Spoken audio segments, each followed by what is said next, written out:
আসসালামু আলাইকুম, সবাইকে লাইফ স্পিডে স্বাগতম। কেমন আছেন সবাই? আবার অনেক দিন পরই সূর্য অলরেডি উঠে গেছে। আজকে অবশ্য খুব একটা কুয়াশা নাই।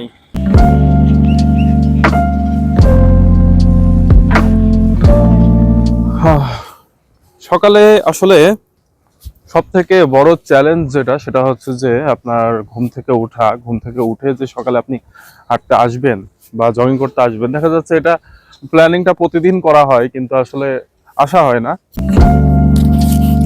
ওই আমার কাছে আসছিস নাকি?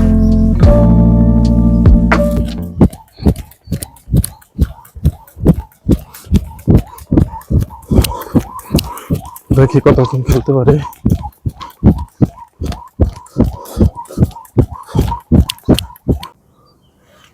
পাতা খাচ্ছে বান্দর। বান্দর না হনুমান বলে। হনুমান, মুখ পুরা হনুমান। ওরে দৌড়।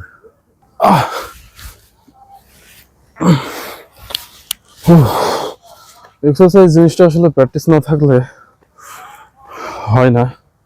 তবে এটা আবার কয়েকটা দিন আস্তে আস্তে প্র্যাকটিস করলে তারপর আবার শরীরের সাথে অ্যাডজাস্ট হয়ে যায়। আসলে বলে না যে লোহার জিনিস যেমন ব্যবহার না করলে জং ধরে যায়, ঠিক ওই রকম মানুষের শরীরও যদি কোনো অ্যাক্টিভিটিস কাজ থেকে বিরত থাকে তাহলে ওই রকম হয়ে যায়, অনেকটা জং ধরে যায়। যাই হোক, হালকা পাতলা এক্সারসাইজ করতে করতেই এটা ঠিক হবে।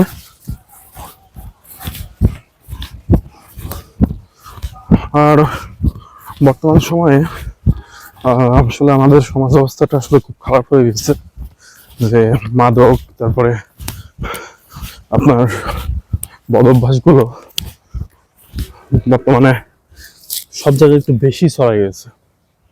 যেমন এখন আর কেউ এক্সারসাইজ করে না, খেলাধুলা করে না। সবাই দেখা যাচ্ছে সকাল 10টা-11টার দিকে ঘুম থেকে ওঠে। আর যার কলেজ থাকে, ইউনিভার্সিটি থাকে, স্কুল থাকে, তারা আরেকটু সকালে ওঠে, দেন একবারে সেখানে উপস্থিত হয়। কিন্তু সকালে ওঠা বা ফজরের সময় ওঠা, নামাজ পড়তে যাওয়া বা এর ভিতরে হাঁটাহাঁটি করা বা বিকেলে খেলাধুলা করা, এগুলোর ভিতরে আসলে বর্তমান সময়ে সবাই খুব একটা ইনভলভ না। ফোন টেপে টেপে এগুলো করে দিন কাটায়। তারপরে বাইক তো আছেই, বাইক নিয়ে ভুম ভাম করে বেড়াই। যদিও আমিও বাইক চালাই, কিন্তু এক্সারসাইজটা এটা রাখতে হয় প্রতিদিনের রুটিনে। মানুষ যেমন প্রতিদিন খাবে, ঠিক সেরকম কোনো না কোনো ফিজিক্যাল অ্যাক্টিভিটিসের সাথে নিজেকে যুক্ত রাখবে, তাহলে আসলে সুস্থ থাকাটা। আর বর্তমান সময়ে যে প্রসেস ফুডের যে প্রবলেমগুলো, এগুলো তো আসলে কমন হয়ে গিয়েছে। কারণ প্রচুর পরিমাণে রেস্টুরেন্ট, তারপরে টি স্টল, অতিরিক্ত চিনি দিয়ে চা, অনেক কিছু যেগুলো আমাদের আসলে শরীরের জন্য অনেক বেশি ক্ষতিকর, এগুলো আসলে আমরা করি। আর যার কারণে স্বাস্থ্য ঝুঁকিটা বেশি হয়ে থাকে। তো এগুলোর থেকে নিস্তার পেতে হলে অবশ্যই আমাদেরকে যেটা করা লাগবে সেটা হচ্ছে যে খাবার এবং এক্সারসাইজ, এই দুটো জিনিসই মেনটেন করতে হবে। তা না হলে আপনার যেই নিজের যেই ফিটনেস, অরিজিনালি যেই ফিটনেসটা আপনার থাকা দরকার বা কন্টিনিউ থাকবে, সেটা ব্যাহত হবে যদি আপনি এগুলো না করেন। খুব দ্রুতই দেখা যাচ্ছে যে আপনার যেই বয়স অনুযায়ী আপনার যেই অ্যাক্টিভিটিস সেটা থাকবে না।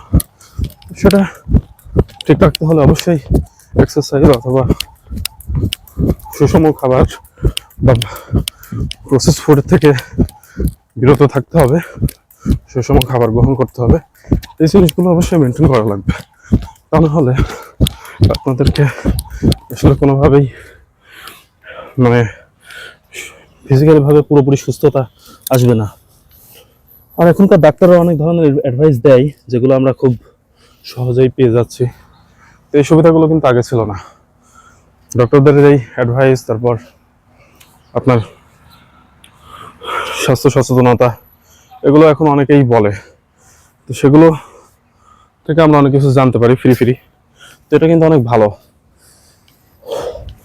যাই হোক, সকাল সকাল এক্সারসাইজ আপনারাও করবেন, এতে আপনাদের শরীর মন দুটোই ভালো থাকবে।